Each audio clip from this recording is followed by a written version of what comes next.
Prestige already నాకు 2008లోనే పరిచయం. కాకపోతే అప్పుడు ప్రొడక్ట్స్ లేకుండే.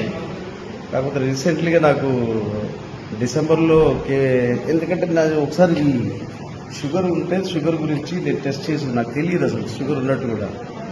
నా చికెన్ వేలికి చిన్న కాలుకు చెడిపోయి అది పుండవుతుంటే నేను నీళ్ళల్లో చెడిపోయింది అనుకున్నాను. అన్ని మెడికల్ షాప్లలో క్రీమ్ పెట్టినా కూడా తగ్గలేదు. తర్వాత నేను మెడికల్ షాప్ నుంచి ఆ మెడికల్ షాప్ అతనికి అడిగాను, ఏమైనా నువ్వు ఎన్ని క్రీమ్లు ఇస్తా కూడా తగ్గట్లేదు, ఏం సంగతి అంటే, లేదు అంకుల్ ఇది ఆల్రెడీ మీకు షుగర్ అటాక్ అయి ఉండాలంటే ఇంతవరకు షుగర్ లేదా, ఏమో షుగర్ ఎట్లా అటాక్ అయిందంటే ఒకసారి చెక్ చేయించమంటే నేను వెళ్ళి చెక్ చేయించినప్పుడు తినకముందు 120కి వెళ్ళింది, తిన్న తర్వాత 220 చిల్లర వెళ్ళిపోయింది. అంటే దాన్ని బట్టి మనకు షుగర్ అటాక్ అయిపోయింది తెలిసింది. ఆ ఏలు కూడా ఎట్లా అంటే మొత్తం తినేసింది ఏలు చూపి.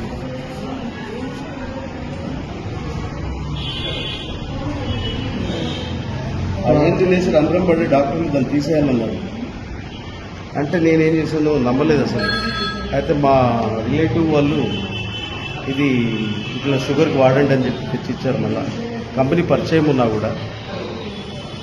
అయితే షుగర్కి వాడిన తర్వాత ఒక 20 డేస్లో నాకు ఇది తగ్గడం మొదలుపెట్టింది, తగ్గిపోయింది కొద్దిగా. షుగర్ ట్యాబ్లెట్స్ వేస్ట్ ఇది వాడాను. అప్పుడు మనకు నమ్మకం వచ్చి నేను